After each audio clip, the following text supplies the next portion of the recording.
Owen stood atop a craggy ridge overlooking the vast expanse of Skyrim's frozen tundra.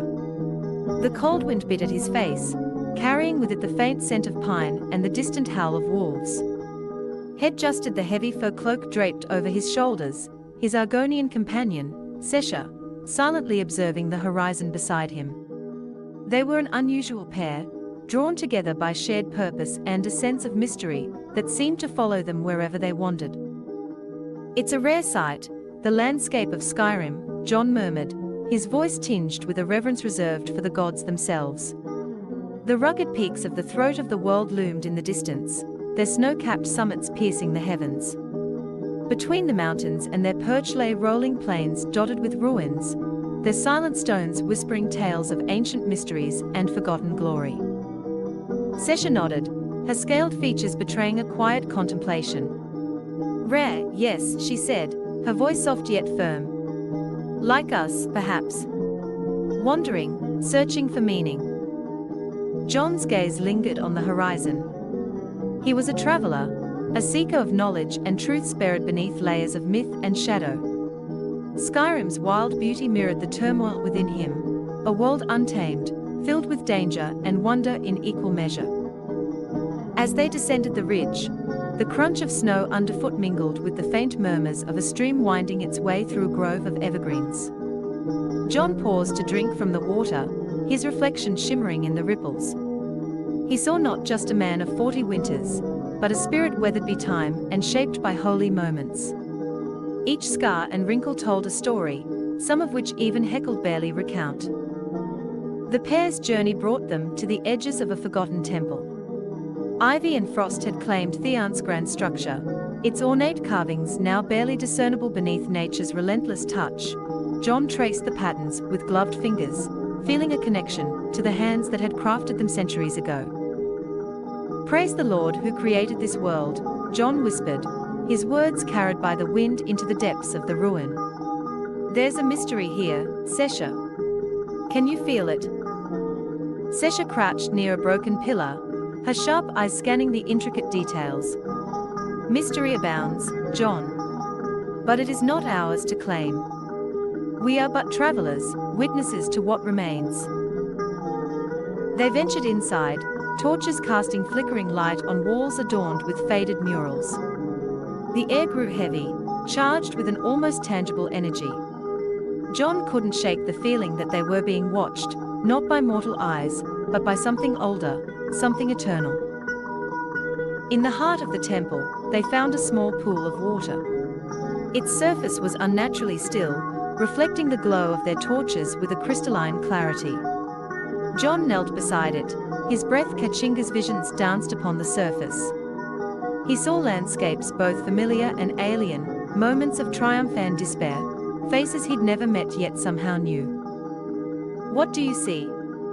Sesha asked, her voice breaking the spell. John looked up, his expression a mix of awe and uncertainty. "I see everything. And nothing.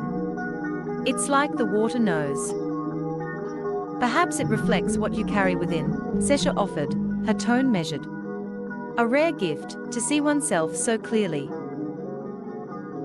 John rose, the weight of the vision settling on his shoulders.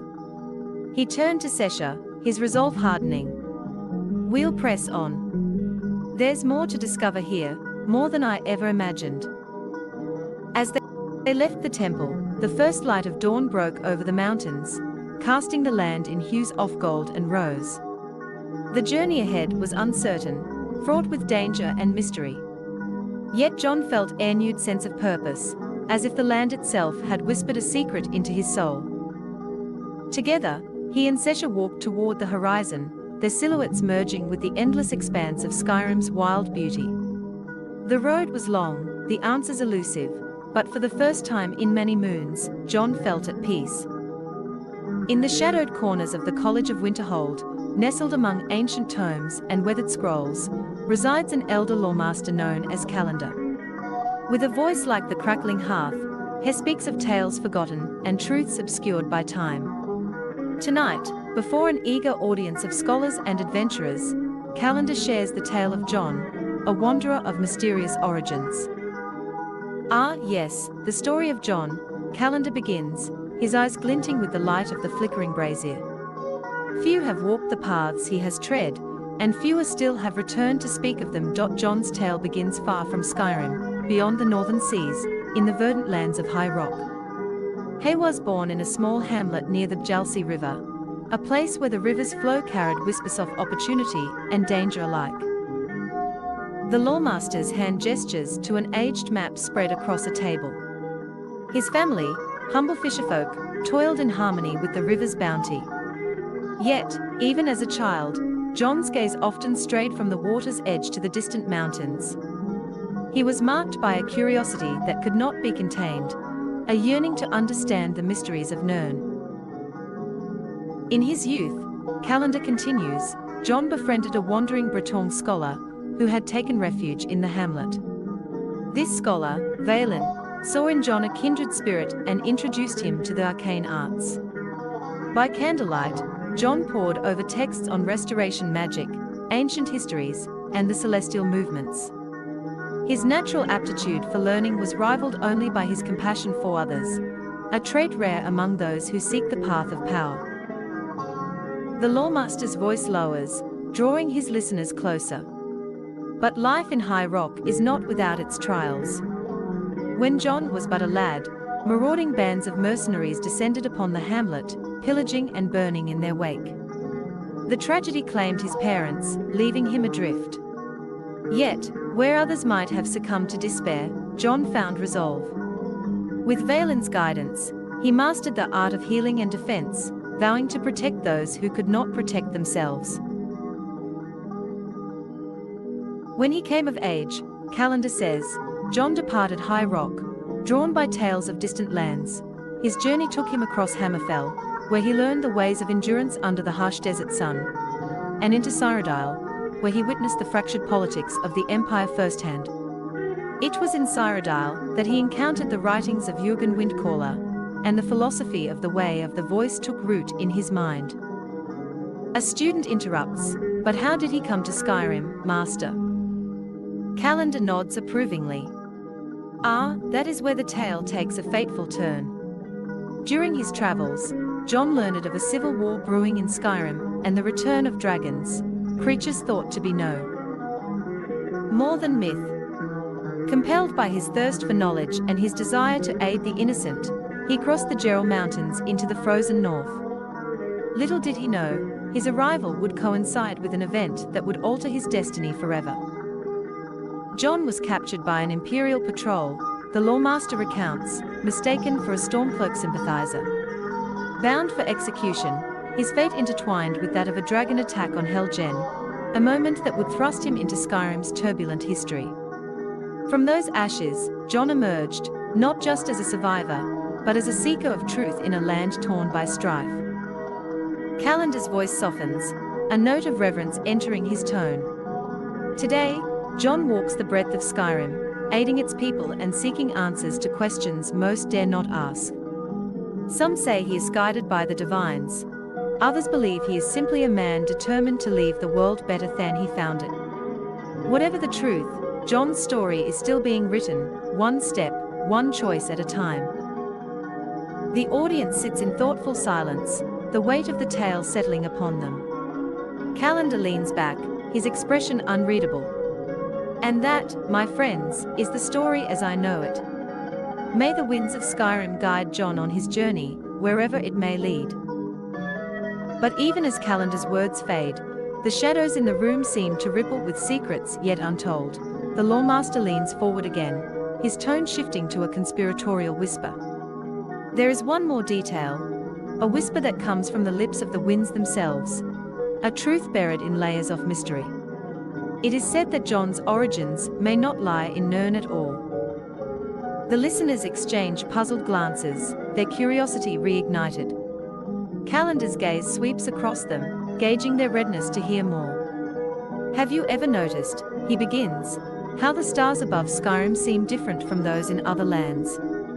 It is said that John has gazed upon stars that do not belong to our sky, that he speaks of a place called Earth. A place where there are no elves, no Daedra, no Magicka, only steel machines and towering cities.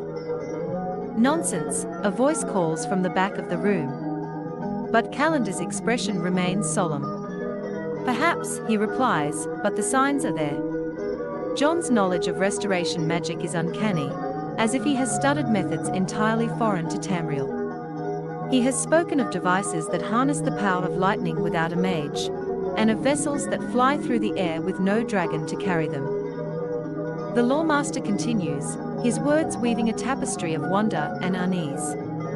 Some say that John's soul was torn from his own world, a place where time itself runs differently. They say he peered in High Rock not as a babe, but as a man, his memories fragmented, his purpose unclear. He recalls fragments of a year, 2025, he calls it, a time far removed from the eras we know. The room falls silent, save for the crackling of the hearth. Calendar's voice grows softer still, as if afraid the very walls might overhear. Why John was brought to Nirn, I cannot say.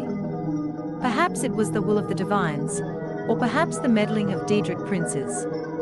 But one thing is certain, Hughes among us now, are being caught between worlds, his destiny intertwined with the fate of Skyrim. The audience sits spellbound, their imaginations aflame with possibilities. Calendar leans back, his story complete for now.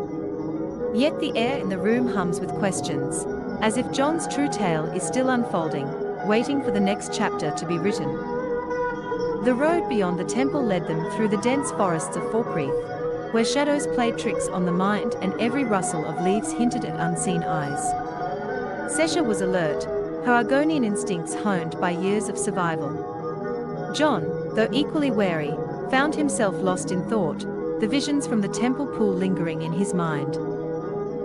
As they walked, they came across a hunter's camp.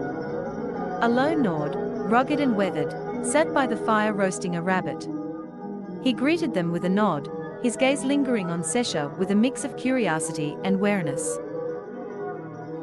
Travelers, eh? The hunter said, gesturing for them to join him. Not many venture this deep into the woods without good reason. John sat across from the man, the warmth of the fire a welcome reprieve from the chill. Weary seekers, he replied. Of truth, of purpose. And, it seems, of shelter tonight. The hunter chuckled. You'll find little truth in these woods, friend.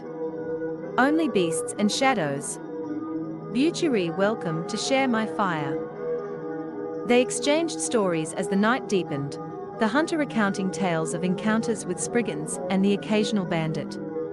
Sesha listened intently, her golden eyes reflecting the firelight. When the hunter asked about their purpose, John hesitated, choosing his words carefully. We follow the whispers of the land, he said. They lead us to places forgotten, to truth's buried anthem. The hunter's expression darkened. Be careful where those whispers lead. Skyrim's past is a graveyard of power and pain. Some truths are better left buried. John nodded, understanding the weight of the man's warning. But his resolve remained firm. Even so, we must seek them. For without understanding the past, how can we hope to shape the future? The next morning, they parted ways with the hunter, their path taking them deeper into the heart of the forest. It wasn't long before they encountered signs of the wild's dangers, claw marks on tree trunks, patches of disturbed earth, and the faint growl of wolves in the distance. As they navigated a narrow ravine, the growls grew louder, and soon they were surrounded. A pack of wolves, their eyes gleaming with hunger, emerged from the shadows. Sesha drew her curved blade, its edge gleaming like liquid silver in the dim light. Stay close, she hissed, her stance low and ready. John unslung his bow, his fingers steady despite the adrenaline coursing through him. We'll get through this, he said, his voice calm. The fight was swift and brutal. Arrows flew, blades flashed, and the air was filled with the snarls of wolves and the sharp cries of battle. When the dust settled, the wolves lay still, and the forest was silent once more. Breathing heavily, John wiped his brow. A reminder, he said, of why this land is not to be taken lightly. Sesha sheathed her blade, her expression unreadable. And why we must be stronger than its dangers. Their journey continued, each step bringing them closer to their next destination, an ancient ruin hidden deep within the mountains. The whispers of the land grew louder, guiding them like an unseen hand. And though the road was perilous, John felt a sense of anticipation, knowing that their greatest discoveries lay ahead.